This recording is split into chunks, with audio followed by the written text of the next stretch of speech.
안녕하십니까? 예. 기원전 1700년경 수메르의 점토판에는 이런 글이 쓰여져 있다고 합니다. 요즘 젊은이들이 너무 버릇이 없다. 그런데 원문의 내용을 보면 조금 더 현 시대와 차이가 안 납니다. 아버지가 아들에게 하는 잔소리인데요. 도대체 왜 학교를 안 가고 빈둥거리고 있느냐? 제발 철 좀 들어라. 왜 그렇게 버릇이 없느냐? 너의 선생님에게 존경심을 표하고 항상 인사를 드려라. 요즘 21세기와 그때의 상황이 별반 다르지 않은 것 같아요. 호머의 일리아드라고 하는 저명한 서사시에도 여러 번에 걸쳐서 한두 번이 아니라 꽤 여러 번에 걸쳐서 이런 문장의 글이 나옵니다. 고대의 장수들은 혼자서도 가뿐히 돌을 들어서 적에게 던졌지만 요즘 젊은이들 같으면 두 명이서도 들지 못할 정도로 나약하다. 이 말은 뭐냐면 훈련을 안 한다는 핀잔입니다. 기원전 425년경에 소크라테스도 이런 얘기를 했습니다. 요즘 아이들이 버릇이 없다. 부모에게 대들고 음식을 개걸스럽게 먹고 스승에게도 대든다. 1311년에 중세기 저명한 주교 알바루스 펠라기우스는 또 우리들에게 이런 글을 남기고 있습니다. 요즘 대학생들 보면 정말 한숨만 나온다. 요즘 대학생들은 선생들 위에 서고 싶어하고 선생들의 가르침에 논리가 아닌 그릇된 생각들로 도전한다. 그들은 강의에는 출석하지만 무언가를 배우고자 하는 의지가 전혀 없다. 그들은 그릇된 논리로 자기들 판단에만 의지하려 들며 자신들이 무지한 영역에 그 잣대를 들이댄다. 그렇게 해서 그들은 오류의 화신이 된다. 그들은 멍청한 자존심 때문에 자기들이 모르는 것에 대해서 질문하는 것을 창피해 한다. 지금 제가 읽었던 고대의 문헌들이나 철학자들의 얘기들을 보면 거의 동일한 얘기들을 하고 있습니다. 요즘 젊은 사람들이 참 버릇이 없다. 그런데 이 버릇이 없는 이유는 뭐냐면 잘못 형성된 버릇 때문에 그렇다는 사실을 알 수 있습니다. 이렇듯 잘못 형성된 버릇과 습관에 대한 고민은 우리 현 시대만의 고민일 뿐만이 아니라 아주 오래된 고대에 살았던 그 사람들에게도 똑같은 고민이었음을 알 수가 있습니다. 즉 우리 삶을 형성하는 이 습관은 우리의 구원을 결정하는 품성이 된다는 사실을 우리가 생각할 때 한번 깊이 있게 고민해 볼 필요가 있습니다. 그래서 린던 베인스 존슨이라고 하는 미국의 36대 대통령이 한 말을 들어보면 의미가 있습니다. 모든 성공과 실패의 95%는 습관이 결정한다. 좋은 습관은 어렵게 형성되지만 성공으로 이끌고 나쁜 습관은 쉽게 형성되지만 실패로 이끈다. 습관의 사슬은 거의 느끼지 못할 만큼 가늘지만 깨달았을 때는 이미 끊을 수 없을 정도로 완강하다. 참 의미가 있죠. 그래서 우리는 어떤 형태로든지 우리의 반복된 습관과 또 버릇으로 우리의 삶을 살아갑니다. 나중에 그런 말을 또 하겠지만요. 그렇기 때문에 우리가 오늘 하고 있는 언어적 습관이나 행동의 습관들, 표현의 방법들, 우리의 종교적 활동들이 모든 것들이 습관과 버릇에 의해서 이루어진다고 할 수가 있겠습니다. 어떤 습관을 형성하시겠습니까? 오늘 그 고민을 한번 생각해 보겠습니다. 첫 번째, 습관이 품성을 만든다라고 말씀드리고 싶습니다. 이 사진 속 아이들은 기도를 배우는 장면인데 아마 어떤 아이는 정말 좋아서는 하는 아이도 있겠고 어떤 아이는 죽어라 하고 이렇게 하는 아이도 있겠고 어떤 아이는 간절한 마음으로 하는 아이들도 있습니다. 누가복음 22장 39절에 예수님의 습관에 대해서 이렇게 기록을 하고 있습니다. 예수께서 나가사 무엇을 쫓아? 습관을 쫓아 감람산에 가심에 제자들도 쫓았더니. 예수님 역시도 습관이 있었음을 성경은 말하고 있습니다. 그런데 예수님이 가졌었던 습관은 감람산에 가시는 것이었습니다. 여러분 왜 가셨을까? 예수님이 아주 자주 습관처럼 가셨던 감람산에 그 가신 이유는 예수님의 기도처가 거기에 계셨기 때문에 가셨다는 사실이죠. 그런데 이 똑같은 누가복음 22장 39절의 이 말씀을 다른 번역에서 읽으면 조금 더 의미가 새롭게 옵니다. 예수께서 나가시어 늘 하시던 대로 조금 더 우리에게 가깝게 다가오죠. 늘 하시던 대로 올리브 산으로 가시니 감람산으로 가시니 제자들도 그를 따라갔다. 여기에서 우리는 습관이라는 말의 뜻을 알 수 있습니다. 습관이란 늘 하던 행동이나 늘 하던 일 혹은 우리가 무의식적으로 반복하는 그 모든 행동이나 일과 언어들이 바로 습관이라고 할 수가 있겠습니다. 습관이라는 말을 한문으로 찾으면 더 쉽습니다. 익힐 습자에 아주 익숙할 관자인데요. 이 익힐 습자에 날개가 두 개 있습니다. 어린 새가 날개를 퍼드덕거리면서 스스로 날기를 연습한다고 해서 익히다라는 뜻을 가지고 있습니다. 두 번째는 그 익히는 것이 아주 익숙해졌습니다. 그래서 습관이라는 말입니다. 뜻이 뭐냐면 어린 새가 날갯짓을 연습하듯이 매일매일 반복해서 마음에 꿰인 듯이 아주 익숙해진 것을 바로 습관이라고 합니다. 전혀 불편하지 않아요. 흔히 요즘 젊은 사람들은 습관이라고 하지 않고 조금 다른 말로 루틴이라는 말을 쓰기도 하지만은 전혀 우리 삶에 부대끼거나 어떤 다른 형태가 있지 않습니다. 근데 예수님은 시간이 날 때마다 감람산에 올라 기도하셨습니다. 습관이라고 했죠. 그런데 그런 예수님의 기도의 습관은 아무리 어렵고 힘든 장벽에 부딪혀도 예수님을 쓰러지지 않게 만드는 가장 중요한 힘의 원천이 되었다는 사실이죠. 그냥 평범한 일상의 행동이 결국은 예수님을 떠받치는 가장 중요한 기초가 되었다는 사실입니다. 그처럼 예수님이 가지셨던 그 습관은 예수님의 품성이 되어서 예수님이 이 땅 위에서 가장 아름다운 모범을 보여주시는 동기가 되기도 합니다. 그 힘의 동력은 우리에게도 동일하다는 사실이죠. 그처럼 오늘 우리에게도 우리가 반복하고 있는 것, 우리들이 무심결에 어쩌면 놓치고 있는 것, 혹은 우리가 하찮게 생각하는 그런 것들이 오늘 우리의 품성의 기반을 조성하는 데 기초가 되지 못하고 있다는 사실을 생각한다면 오늘 우리는 올바른 습관을 형성하여 우리 신앙의 미래를 위해 준비하는 우리가 되어야 되겠습니다. 시대의 소망에 보면 이런 의미 있는 글이 있습니다. 유년과 소년 시대의 품성은 감수성이 가장 예민하다. 노변과 가정식탁에서 그 결과가 영혼에 미치는 감화가 끼쳐진다. 유년기에 형성된 습관은 어떤 천품보다도 더 인생의 투쟁에서 사람의 승패를 좌우할 것이다. 청소년기는 씨를 뿌리는 때다. 청소년기는 현세와 내세에 우리가 거둘 수학의 성격을 결정짓는다라고 되어 있습니다. 제가 지금도 잊지 못하는 참 감동적인 한 장면 중에 하나는 일상의 장면의 하나인데요. 제가 영남 삼육에 있을 때 한 선생님이 있었습니다. 그분에게는 두 딸이 있었는데 그 둘째 딸이 참 기특했어요. 어떻게 했냐면 아버지나 가정으로부터 교육을 참 잘 받았는지 저희들이 이제 교사들과 함께 멀리 이제 세미나를 하고 수련을 하고 저녁에 이제 늦게까지 뭐 좀 야식도 먹으면서 대화를 하는데 집으로부터 전화가 온 겁니다. 그러니까 그 딸이 전화를 한 거예요. 그 딸의 전화의 내용은 이겁니다. 아빠, 기도해 주셔야 제가 잠을 자지요라고 하는 것이었습니다. 근데 그 다음 날도 역시 그 시간이 되니까 딸이 아빠에게 멀리 있는 아빠지만은 아빠의 기도를 듣고 잠을 자더라는 사실이죠. 그렇게 성장한 자녀들의 모습 속에서 우리는 그 미래가 이미 그려지고 있다는 사실인 것이죠. 오늘 우리는 바로 그러한 어떤 품성의 모본과 삶의 어떤 기록들에서 가장 사소하고 작은 것들을 생각해 볼 필요가 있습니다. 이일로의 판집에 실린 일화 가운데 설화 가운데 김유신에 대한 이야기가 있습니다.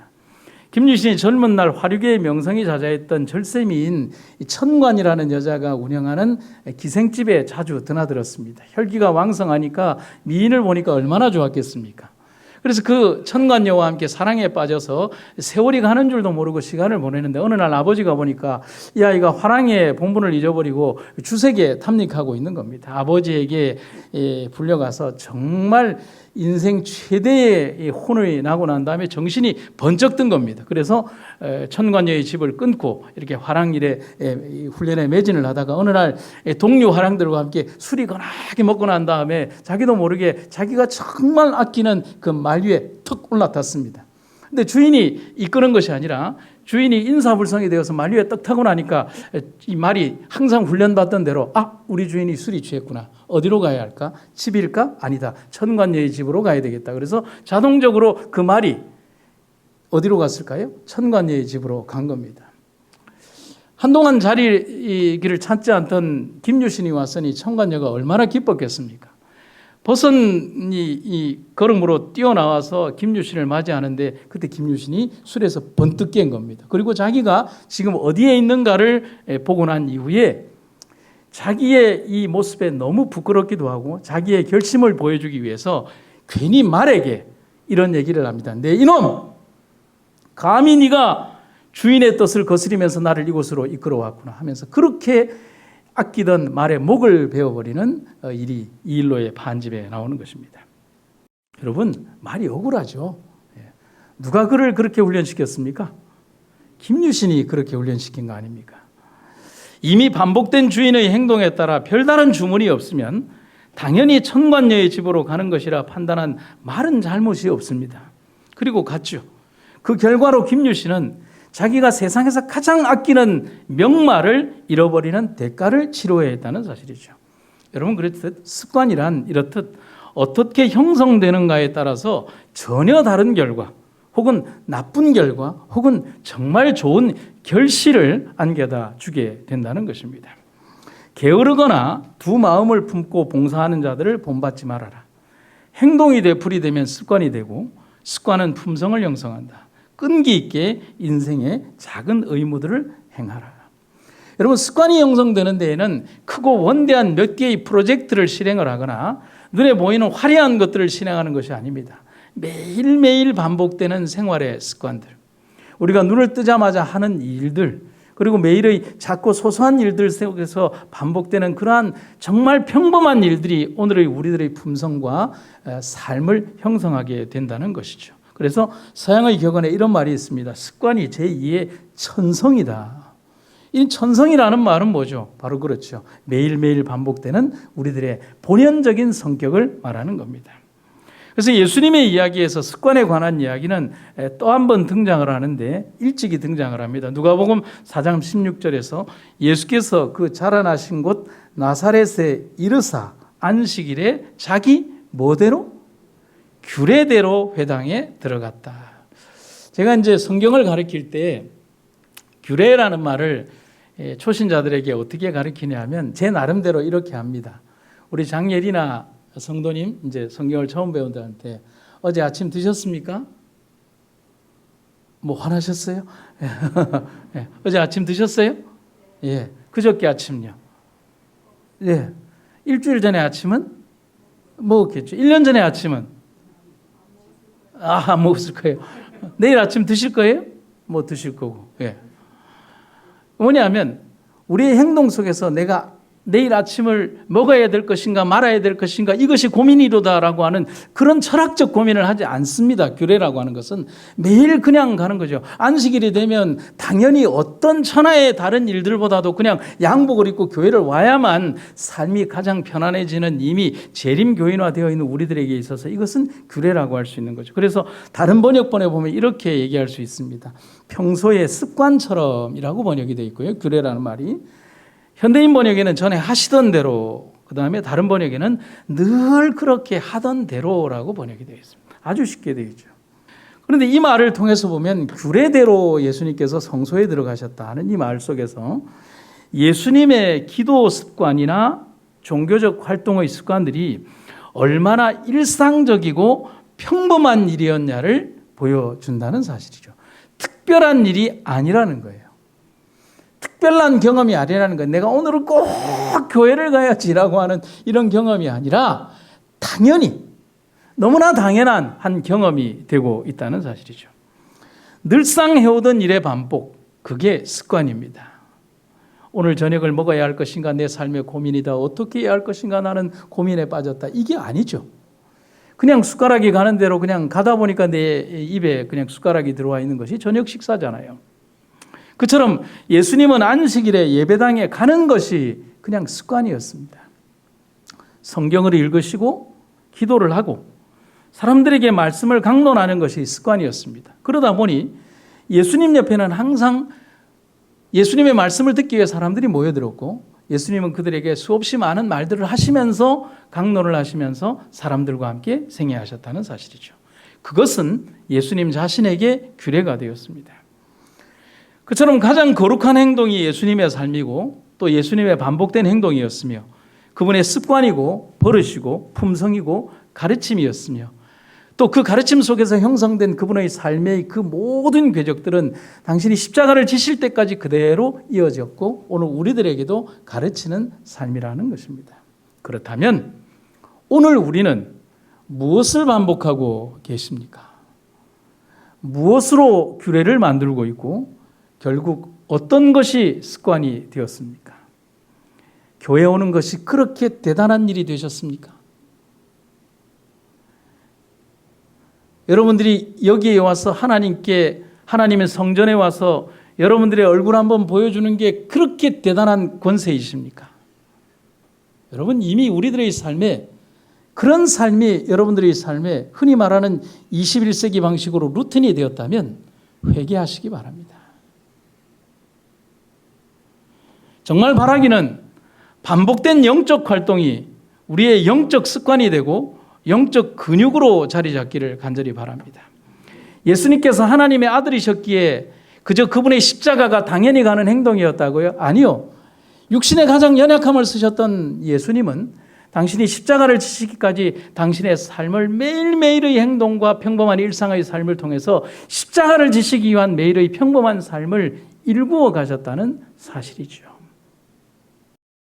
나를 위한 행복한 습관 만들기라고 하는 책 속에서 이 저자는 습관을 정말 바꾸기 힘든 이유를 뭐라고 얘기를 하냐면 익숙한 것에 안주하려는 현상 유지 메커니즘 때문이라고 합니다. 안 바꾸려고 하는 거예요. 어떻게든지 지금 있는 이게 좋은 거예요. 그렇게 얘기한 사람이 누구예요? 조금 다르지만은 예수님 여기가 좋사오니 뭐 오래 있었던 장소는 아닌데 지금 있는 데가 더 좋으니까 안 바꾸겠다는 거죠. 그래서 한 가지 예를 들면 담배 얘기를 하겠다. 내가 좀 가슴에 맺힌 게 많아서 매일 아침마다 오면 저 담배가 제 마음을 너무 아프게 해서 오늘 담배 얘기로 좀 이 나쁜 습관에 대해서 한번 하려고 합니다. 담배를 못 끊는 이유가 뭘까요? 의사 선생님. 습관. 정답을 말씀해 주셔서 감사합니다. 인간은 항상성을 유지하는 데 탁월한데 담배를 피우던 사람들은 일상적으로 공급받던 일정량의 니코틴을 유지하려는 항상성 때문에 쉽게 담배를 끊을 수 없다고 합니다. 그래서 우리의 몸은 새로운 변화와 현상 유지라는 두 가지 기능 중에서 일관성, 체계의 일관성을 기하려는 현상 유지 속성이 먼저 나타나게 된다는 거예요. 일단 변화라고 하는 것이 들어오게 되면 일단 먼저 지금의 체제를 유지하자.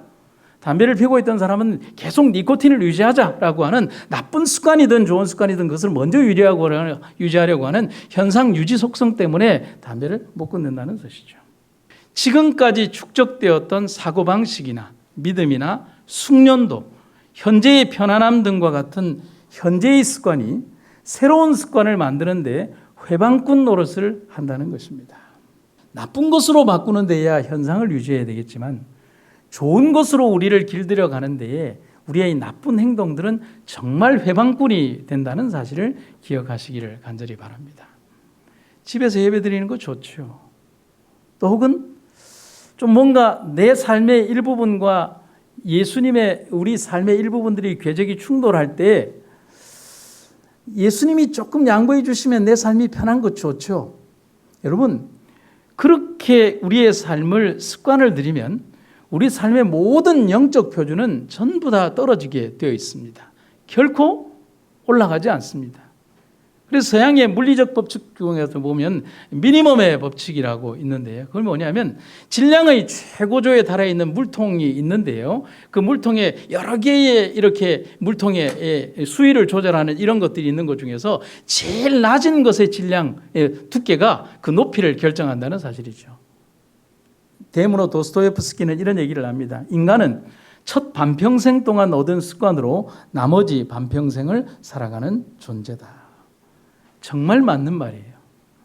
이미 뇌에 저장되어 있는 반평생의 습관을 단숨에 격파하기란 불가능에 가깝다는 것이죠. 여러분, 제가 원목실 회의를 하면 저도 가만히 보니까 나이가 들어감에 따라서 우리 부목사님들에게 잔소리를 참 많이 해요. 집에 와서 보면 내가 말을 너무 많이 한 걸 알아요. 근데 그 다음에 또 가서 또 잔소리를 할까요, 안 할까요? 해요. 목사님, 그래 웃으면 안 돼. 지금 내가 심각한 얘기를 하는데. 이것도 잔소리잖아요. 그런데 제가 잔소리한 거는 대부분의 그 잔소리들이 뭐냐면 내가 살아온 삶의 그 과거의 행적들, 흔히 요즘 말로 하면 라떼, 내가 있었던 그때는 말이야 라고 하는 그 얘기를 하는 거예요. 제가 살아왔던 삶의 어떤 행적과 궤적들이 결국은 저를 딱 붙들고 있는 거예요. 그래서 그것 때문에 좋은 어떤 경험으로 가기도 하지만 좋은 제도나 좋은 방식들이 있어도 내 삶에 가지고 있었던 그 경험이 철저하게 방해가 될 때도 참 많다는 사실인 거죠.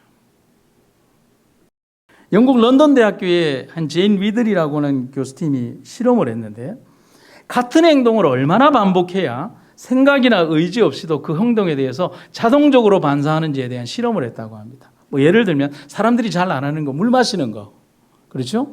저녁 먹기 전에 한 30분 전에 뛰는 거, 그 다음에 이제 식사하기 전에 과일 한 조각 먹는 거라든지.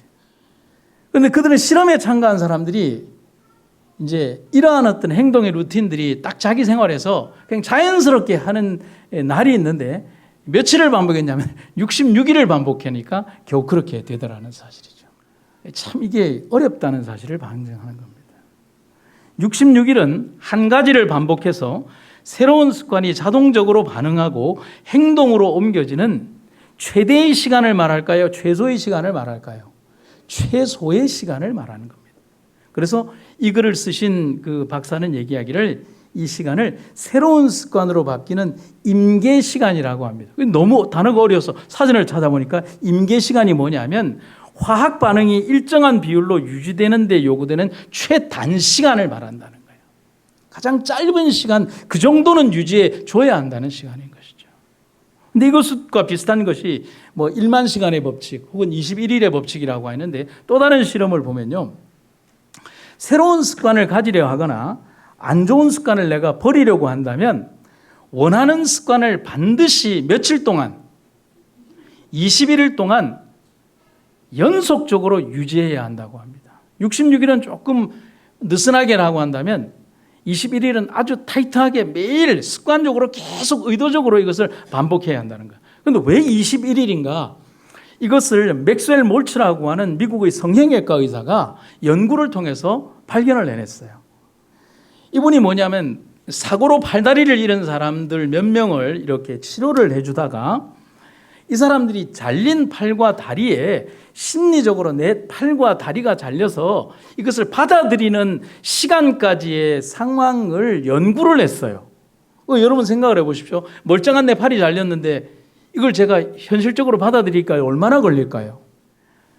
잘린 팔과 다리에 심리적으로 적응하는 시간을 연구하다가 21일의 법칙을 발견했다는 거예요. 그래서 이렇게 글이 있습니다. 제가 어려운 글이라서 그냥 적어왔어요.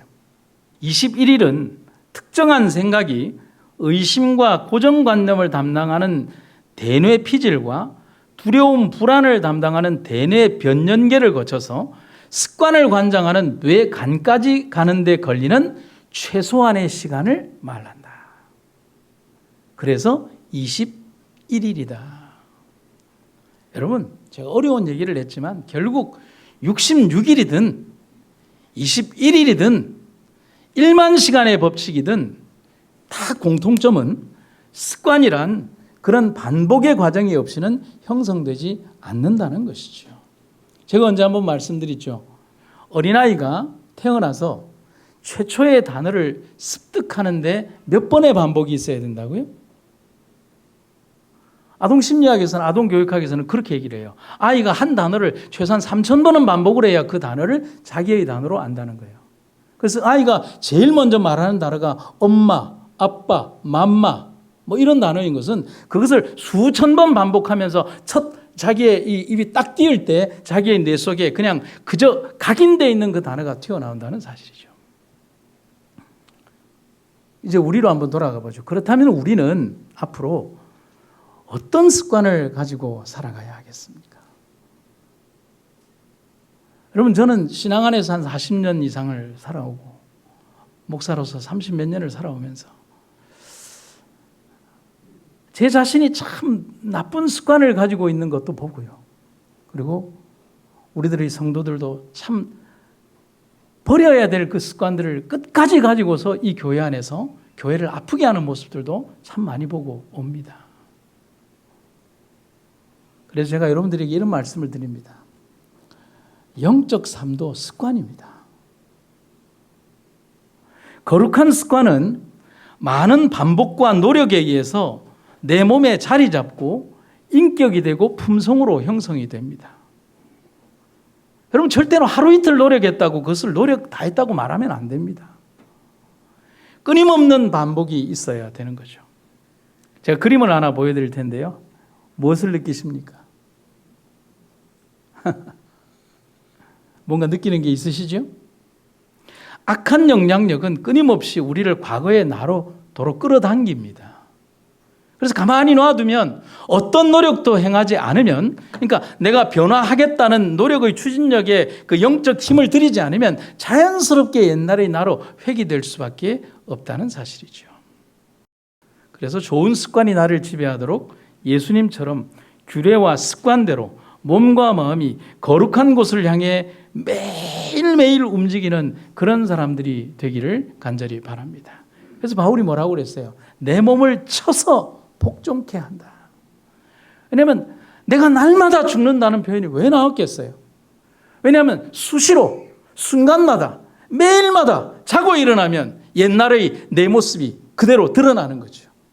다메섹 도상에서의 경험이 하루의 경험이 일평생 동안 유지되는 배터리가 아니라는 사실이죠. 한 번의 경험을 통해서 그 하나님을 만났는데 그를 괴롭히는 과거의 그 사울이라는 존재가 끊임없이 그를 옛날 다메섹 도상 이전의 그로 끊임없이 끌어다니는 것이죠. 그래서 자기 자신이 예수님 앞으로 가기 위해서는 뭐냐면 끝없이 자기를 죽이는 경험 없이는 불가능하다는 사실인 것이죠. 하물며 바울이 그랬는데 예수님이 그렇게 살았는데 우리는 왜 이렇게 나태하게 살아갈까요? 우리가 하나님이 계시는 도성에 들어가 예수님과 그분의 영광을 바라보려면 이 세상에서 믿음의 눈으로 예수님을 바라보는 습관을 들여야 한다. 너무나 당연한 말씀입니다.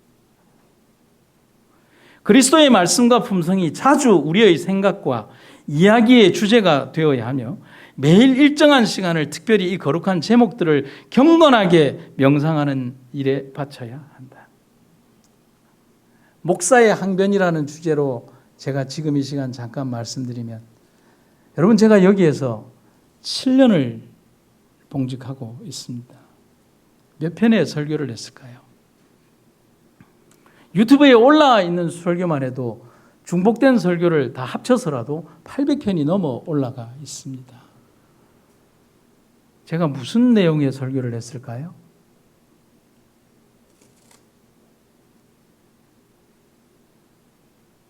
이 안에 있는 내용을 800번을 한 겁니다.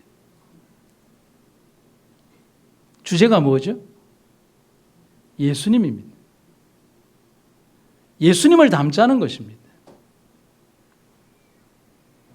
과연 우리의 모습은 정말 예수님을 닮아가고 있습니까?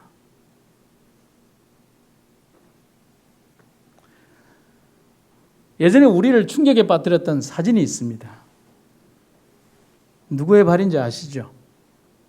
세계적인 발레리나 강수진 씨의 발입니다. 우리가 보여지는 무대에서 보여지는 극강의 아름다움을 보여주는 이 발레리나의 그 외형적 모습 아래에는 그 아름다움을 표현해주기 위해서 희생해야 됐던 그 잔인하도록 아픈 발이 거기에 있습니다. 그래서 어떤 분이 이 사진을 찍으면서 이런 하나의 자막을 달았습니다. 아름다운 여인이여 당신의 발에 키스하고 싶습니다. 아름다움 뒤에 숨겨진 피나는 훈련이 있었기에 가능한 일인 겁니다. 여러분 이런 사진들은 참 많아요. 한 아름다움을 표현하기 위해서 그토록 피나는 노력을 하는데 우리는 이 교회 안에서 수십 년의 세월을 살아가면서도 정말 예수님을 표현하고 예수님의 삶을 살아가는데 어쩌면 그리도 변화의 덫인지 모르겠다는 사실인 것입니다. 두 번째는 습관은 미래를 만듭니다. 인디언 부족 중에 체로키라고 하는 부족 가운데 보면 재미있는 그리고 교훈이 되는 한 일화가 있는데요. 손자에게 인생 원칙을 가르치는 할아버지라고 하는 이야기가 이제 대대손손 이렇게 흘러 들어옵니다. 이 지혜로운 할아버지가 손자를 앉혀놓고 이렇게 말을 합니다. 얘야, 사람 안에는 늑대 2마리가 있단다. 늑대 한 마리 늑대는 분노, 질투, 용서 못함, 교만으로 똘똘 뭉쳐있어. 그러니까 나쁜 늑대야. 다른 늑대는 사랑, 친절, 겸손, 절제 이런 것들이 있어. 좋은 늑대야. 근데 아니, 이 2늑대는 우리 마음속에서 계속 싸우고 있단다. 그러니까 어린 손자가 할아버지 얘기를 들으면서 눈이 쫄망쫄망해지면서 뭐라고 하냐고, 할아버지 어떤 늑대가 이겨요? 그래서 할아버지는 이렇게 대답을 합니다. 그거야 네가 먹이를 주는 늑대지. 이 이야기에서 우리는 대수롭지 않게 매일 우리의 삶을 채우던 그 하찮고 작게만 여겼던 모든 것들이 얼마나 중요한 것인가를 알아야 한다는 교훈을 얻게 됩니다. 결국 우리는 분명히 오늘이든 내일이든 똑같은 삶을 반복하게 되어 있습니다. 그런데 그 반복이 무엇인가에 따라 우리 삶의 무게의 중심이 분명히 달라집니다. 어떤 것을 반복하시겠습니까? 삶의 가치관도 달라집니다. 그리고 삶의 방향과 목표가 달라집니다. 하나님과의 관계를 절대로 소홀히 해서는 안 됩니다. 정말 작은 것이라도 그것이 모이면 나의 영혼을 결정하게 되는 것입니다. 분명한 진리는 바로 이러한 영적 습관이 우리의 미래를 결정한다는 것입니다. 성경에는 이렇듯 반복된 행동에 대한 습관 혹은 버릇에 대해서 여러 구절 가운데 제가 몇 가지를 한번 좀 찾아봤습니다. 사무엘상 2장 13절에 보면 엘리 제사장의 아들들에 대한 얘기가 나오는데 쉬운 말 번역 성경에 보면 참 재미있는 표현이 뭐냐면 딱 12절에 뭐라고 되어 있냐면 엘리의 아들들은 불량배였다라고 딱 기록이 되어 있습니다. 못된 짓을 일삼았고 주님을 섬기는 일은 안중에도 없었다. 그러면서 그들이 뭐냐면 어떤 행동을 하냐면 사람들이 가져와서 이렇게 그 예물들을 고기들을 이래가지고 이제 큰 기름 가마솥에 넣어서 삶으면 그래서 하나님께 드리기 전인데도 뭐냐면 긴 꼬챙이를 가져가서 그냥 휙휙 쥐어서 콕 하고 고기가 잡히면 이건 우리 거라고 가져가는 겁니다. 근데 이게 이제 또 어떻게 발전되느냐면 그 제사장 밑에 있는 직원들이 엘리가 시켰는지 아니면 그 주인이 그러니까 그 밑에 있는 그 아래에 있는 하수인들도 마찬가지인지 모르지만 하나님께 드리기 전에 고기를 가져와서 막 가져가려고 합니다. 기름도 떼지 않았는데. 왜 가져갑니까? 라고 하니까 우리 주인은 물에 들어간 고기 싫어하셔라고 가져간다는 겁니다. 근데 이러한 것들이 엘리 제사장 아들들의 행동과 삶의 습관이 되었다는 사실이죠. 그래서 이렇게 뭐라고 되어 있냐면 그들은 주께 바칠 제물들을 아주 하찮게 여겼다. 여러분 처음부터 하찮게 여겼겠습니까? 아니요. 삶이 반복된 습관이 행동들이 그렇게 했다는 것이죠. 너희가 안전하고 평안할 때 나는 이미 너희에게 계속해서 경고했지만 너희는 내 말을 도무지 들으려 하지 않았다. 너희는 어릴 때부터 그렇게 내게 불순종했는데 그것이 네 습관이 되었다. 이스라엘 백성들에게 경고하셨던 또 이스라엘 백성들이 하나님의 말씀을 잘 청종하지 않는 이유가 그들이 어려서부터 하나님의 말씀 듣는 것을 듣지 않는 것이 습관이 되었다는 사실입니다. 누가복음 22장 39절에는 예수께서 나가사 습관을 쫓아 감람산에 가셨다. 그리고 고린도전서 8장 7절에는 사람들이 우상에 대한 습관이 있다. 히브리서 10장 25절에는 모이기를 패하는 어떤 사람들의 습관과 같이 하지 말자. 여러분 여기에는 긍정적인 얘기도 있고 부정적인 얘기도 있습니다. 공통적인 것은 습관화되었다는 것이죠. 이런 것을 보면 습관이 우리의 영적 생활을 좌우한다는 것을 알 수가 있습니다. 다니엘을 한번 볼까요? 다니엘은 하루에 3번씩 집의 가장 높은 곳에서 창문을 열고 예루살렘을 향해서 기도했다고 성경은 말하고 있습니다. 그런데 다니엘이 보여주었던 이 습관은 바벨론 땅으로 포로가 되어 오기 전부터 그가 결심하고 실행한 그의 습관이었습니다. 다니엘 1장 8절에 뭐라고 되어 있습니까? 다니엘이 이미 뜻을 정해서 그 뜻을 정한 것 속에는 많은 것들이 포함되어 있어요. 하나님께 기도하는 것을 결코 쉬는 죄를 범치 않는다는 것이죠. 하나님이 금하신 음식물을 먹는 죄를 금하는 것입니다. 어떠한 일이라도 양심을 거스르는 죄를 하지 않겠다는 것입니다. 그리고 기도하는 것입니다.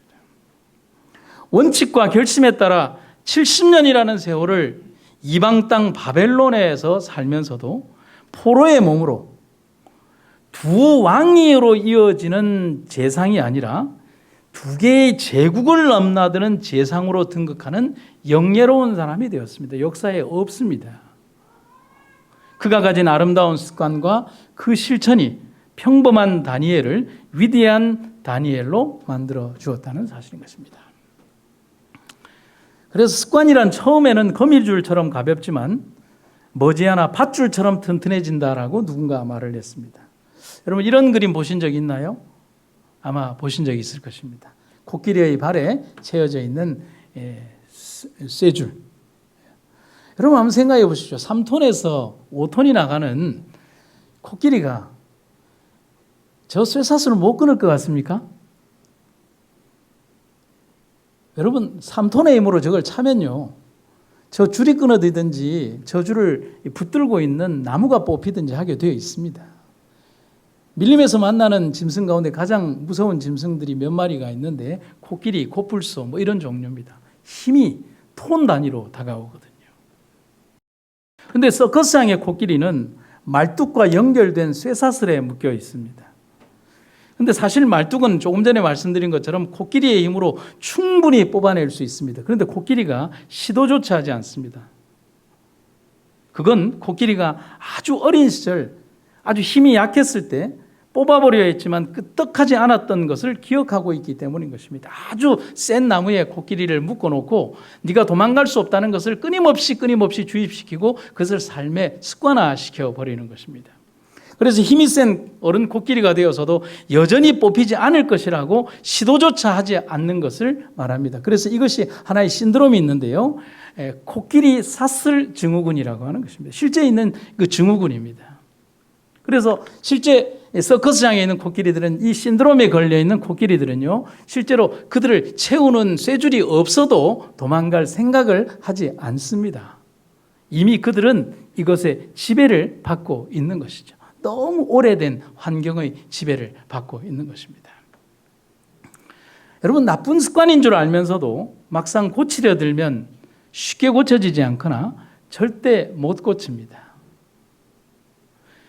왜냐하면 아까 말씀드린 것처럼 습관에는 관성의 법칙이 존재하기 때문에 그렇습니다. 습관에는 일종의 관성이 있어서 고치려고 하면 여러 가지 저항을 불러일으키기 때문입니다. 뉴턴의 관성의 법칙이 뭐냐면 이겁니다. 외부에서 힘이 가해지지 않는 한 운동 상태는 변하지 않는다. 이게 관성의 법칙이죠. 인간의 생각과 행동에도 동일하게 적용이 되는 것입니다. 외부의 영향을 받거나 다른 행동을 하기로 결심하지 않는 한 같은 일을 계속 반복하게 된다는 겁니다. 그래서 세계 최고의 부자인 투자의 기재 워런 버핏이라고 하는 사람은 이런 얘기를 우리들에게 남겨줍니다. 원래 습관의 족쇄란 너무도 가벼워서 느낌조차 없다가도 시간이 흐를수록 점점 무거워져서 결국에는 다리를 절단내고 만다. 내 나이쯤 되면 습관을 바꾼다는 것 자체가 거의 불가능해진다. 이미 습관의 노예가 된 것이다. 오늘 당장 좋은 습관을 택해 실천하겠다고 다짐하면 여러분은 머지않아 그 습관을 자신의 것으로 만들 수가 있다. 여러분은 어떻습니까? 오늘도 과거의 습관에 얽매여서 미래의 밝은 날을 거부하고 있지는 않습니까? 기도하지 않았다면 오늘부터 기도하면 됩니다. 내일도 기도하면 됩니다. 교회에 출석하는 것이 불충실했다면 지금부터 잘 출석하면 됩니다. 하나님께 헌신하고 충성하는 일들이 부족했다면 지금부터 하면 됩니다. 안 해왔기 때문에 오늘도 안 할 것이고 내일도 안 할 것이라는 그러한 행동의 반복이 우리를 더 불행하게 만든다는 사실입니다. 제가 마지막으로 한 얘기를 들려드리겠습니다. 제정 러시아 시대에 페테르부르크라고 하는 곳에는 황제들을 위한 겨울 궁전이 있었습니다. 여러분 정말 아름답죠? 러시아의 황제들은 그 사치가 하늘을 찌를 만큼 높았습니다. 그런데 여기에는 아주 아름다운 이 잔디와 정원이 있었고요. 그런데 그 잔디밭에 뜬금없이 벤치가 하나 있었습니다. 앉는 의자가. 그런데 거기에 언제부터인지 모르는데 경비병 둘이 벤치 옆에서 항상 보초를 서고 있었습니다. 얘는 보초라고 하는 것이 어떤 위험으로부터 지키거나 문을 지키는 것인데 궁정 안에 아무도 없는 자리에 그 넓은 이 궁정의 그 엄청나게 여러분 이 러시아의 궁정의 잔디밭은 수천 평이 넘는 거죠. 거기에 뜬금없이 병사 두 명이 벤치를 지키고 있는 겁니다.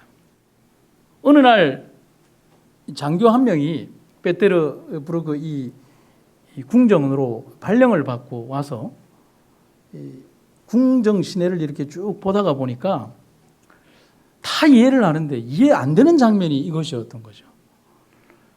벤치에 병사 둘이가 보초를 서는데 3시간마다 꼬박꼬박 서는데 이게 보통 일이 아닙니다. 그런데 아무도 왜 무엇 때문에 경비를 서는지 아무도 몰랐어요. 그래서 새로 부임한 장교가 너무도 이상해서 거기에서 제일 오래된 늙은 사병에게 물어봤습니다. 저 보초들은 도대체 무엇 때문에 그리고 무엇을 지키려고 저기에 서 있습니까? 모르겠다는 겁니다. 그냥 해왔던 거니까 지킨다는 겁니다. 그래서 이 장교가 그 사병에게 조사를 해보라고 했습니다. 근데 한참 뒤에 자기들의 근무 기록과 여러 일지들을 다 조회한 뒤에 한참 뒤에 이 늙은 사병이 이 장교에게 와서 참 재미있는 이 보초의 이야기를 하는 겁니다. 약 200년 전 피터 대제 시절에 저 잔디밭 벤치에 새로 페인트 칠을 했는데 숙녀들이 앉다가 옷을 더럽힐까 봐 경비병을 세워서 주의를 주게 됐다고 합니다. 그런데 명령은 내리고 그 명령을 중지시킨 사람이 없어서 200년이 넘도록 계속해서 보초를 서게 되었고 1908년 나라에 혁명의 위험이 있자 왕궁 전체의 호위병을 2배로 늘리면서 1명이었던 벤치를 지키는 병사가 2명이 되었다고 합니다. 여러분 뭔가 느끼시는 거 없습니까? 참 기막힌 이야기가 아닐 수 없습니다. 우리 신앙도 이런 의미 없는 관례나 관습처럼 원인도 모르면서 그저 벤치를 이유도 없이 지키는 그런 경비를 하는 그런 형식만 남은 신앙을 하는 것은 아닐까. 정말 거룩하고 아름답고 하나님의 거룩한 품성의 흔적을 위하여 반복하는 것이 아니라 권면을 읽습니다. 그대들이 신임받는 성실하고 참으로 유용한 사람들이 될는지의 여부는 그대들 자신에게 달려있다. 그대들은 어떤 환경 아래서도 정의의 편에 설 준비와 결심을 해야 한다. 우리는 그릇된 습관을 가지고 하늘에 들어갈 수는 없다. 그러므로 만일 지상에서 이기지 아니한다면 이 그릇된 습관 때문에 우리들은 의인들의 거처에서 내쫓김을 받을 것이다. 나쁜 습관은 이를 대항할 때 가장 억센 저항을 당할 것이나 정력과 인내로 싸움을 계속 유지한다면 이 습관들은 정복을 당할 것이다. 우리는 오늘도 우리 몸에 배인 습관과 버릇을 반복하고 있습니다. 또 반복할 겁니다. 거기에는 우리의 언어도 포함이 됩니다. 무엇을, 어떤 것을 반복하시기를 원하십니까? 무엇을 해도 부정적인 생각과 비판의 말로 반복하시겠습니까? 배려가 없는 그런 언어와 행동을 반복하시겠습니까? 아니죠. 경건을 연습하고 거룩한 행실을 반복하고 사랑을 수시로 말하며 올바르고 정직한 행동을 반복하며 하나님에 대한 열심을 반복하는 우리가 되기를 간절히 바랍니다. 그게 우리의 살 길이며 우리의 거룩한 습관 되기를 간절히 바랍니다. 이런 교훈을 형제들에게 잘 가르치도록 하십시오. 그러면 그대는 그리스도 예수의 좋은 일꾼이 될 것이고 그대 자신도 그대가 따르는 믿음의 말씀과 건전한 교훈으로 인해 더욱 성장하게 될 것입니다. 사람들이 꾸며낸 온갖 저속하고 헛된 신화들을 멀리 하십시오. 다만 그대는 경건에 이르도록 영적 훈련을 게을리 하지 마십시오. 몸을 단련하는 것도 약간의 유익이 있긴 하지만 경건의 훈련이야말로 모든 면에서 참으로 유익합니다. 왜냐하면 경건은 이 세상에서의 생명뿐만 아니라 장차올 세상에서의 생명도 보장해 주기 때문입니다. 오늘 아름다운 삶의 행동들과 또 삶을 통해서 주님의 크신 은혜 가운데 거하는 여러분과 제가 되기를 간절히 바랍니다. 사랑과 은혜가 충만하신 아버지 하나님, 오늘 우리들의 삶에서 우리가 정말 무엇을 반복하고 또 무엇을 규례로 삼아가는지 우리의 모습을 보게 하여 주시옵소서.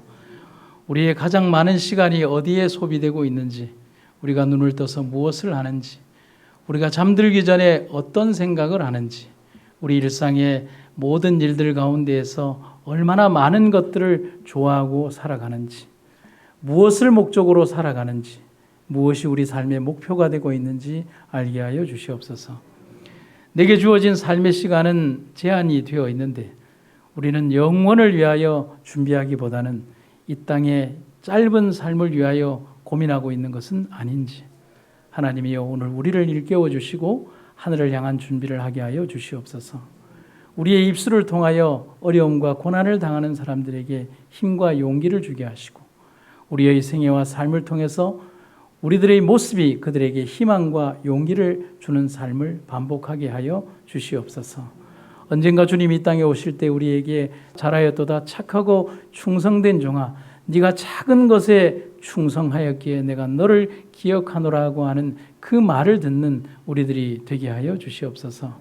주님이 오늘 특별히 이 기도 듣기를 원하는 주의 모든 백성들에게 하나님 은혜 베풀어 주시옵소서. 주님 특별히 간절히 구합니다. 지금 중증한 일로 인하여 병실에 있는 사랑하는 민관현 집사를 축복하여 주시고 사랑하는 아들의 투병과 고통 속에 하나님 함께 하셔서 아들을 위로하시고 인도하시며 사랑하는 집사님 가족을 하나님 인도하여 주시옵소서. 병마의 고통 속에 있는 수없이 많은 주의 백성들을 기억하여 주시고 사랑하는 아들과 딸들이 눈물로 주님 앞에 호소할 때 그들의 기도에 응답하여 주시옵소서. 오늘도 우리를 이끌어 주시는 하나님의 은혜가 우리의 생각을 지배하시며 우리의 삶을 인도하시며 우리의 발걸음 속에 먼저 가시며 우리의 앞길을 비춰 주시옵소서. 예수님 이름으로 기도드립니다.